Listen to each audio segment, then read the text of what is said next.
नाशिकमधील कॉर्पोरेट कंपनीतील महिला अत्याचाराच्या निषेधार्थ नाशिकमध्ये सकल हिंदू समाजाचा मोर्चा निघाला होता।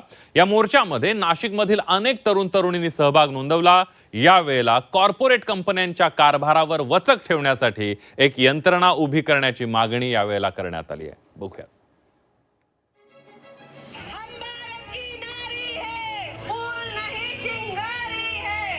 नाशिक बहुराष्ट्रीय कंपनीतील महिला अत्याचाराचा निषेध करण्यासाठी सकल हिंदू समाजाच्या वतीनं विराट मोर्चा काढण्यात आला होता।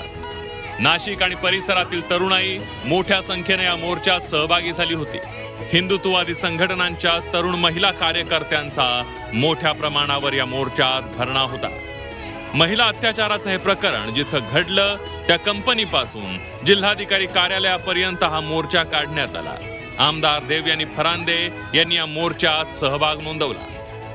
जेव्हा ती शाळे कॉलेजमध्ये जाते तेव्हा तिने स्वसंरक्षणाचे धडे घेतले हे बघायला पाहिजे।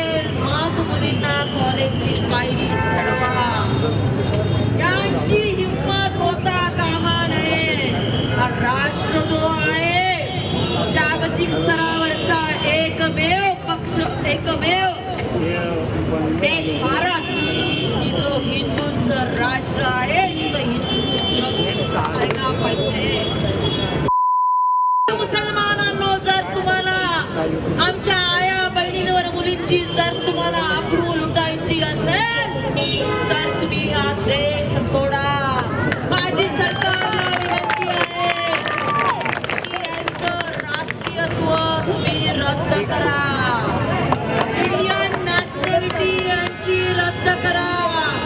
हिंदू तरुणींवर नोकरीच्या ठिकाणी अत्याचार करणाऱ्या नराधमांना कठोरात कठोर शिक्षा देण्याची मागणी यावेळेला करण्यात आली आहे। शिवाय अशा पद्धतीचा धार्मिक प्रभाव टाकणाऱ्यांना कॉर्पोरेट कंपन्यांमध्ये नोकरी देऊ नये अशी मागणीही करण्यात आली आहे। मोर्चात सहभागी झालेल्या तरुणींच्या भावना अधिकच तीव्र होत्या। धर्मवीर संभाजी महाराज आणि छत्रपती श्री शिवाजी महाराज फक्त तुम्हाला आता हात जोडून कळकळीची विनंती आहे। आता आम्हाला न्याय देण्यासाठी आणि आमच्या मुलींना न्याय देण्यासाठी तुम्हाला जन्म घ्यावा लागणार आहे महाराज। नाशिकमधील कंपनीत झालेल्या अत्याचाराविरोधात महिला आणि तरुणींच्या भावना तीव्र होत्या। या प्रकरणातील आरोपी निदा खान हिचा शोध घेऊन तिच्या अटकेची मागणी करण्यात आली आहे। नाशिकमधील या मोर्चावेळी कोणताही अनुचित प्रकार घडू नये यासाठी कडेकोट बंदोबस्त तैनात करण्यात आला होता। मोर्चेकरांनी कंपनीत महिला सहकाऱ्यांवर अत्याचार करणाऱ्या नराधमांचा निषेध केला। पण या मोर्चात महिलांच्या श्रद्धेशी खेळ खेळणाऱ्या अशोक खरात विरोधात कोणतीही घोषणाबाजी झाली नाही हे विशेष। सागर गायकवाड, झी 24 तास, नाशिक।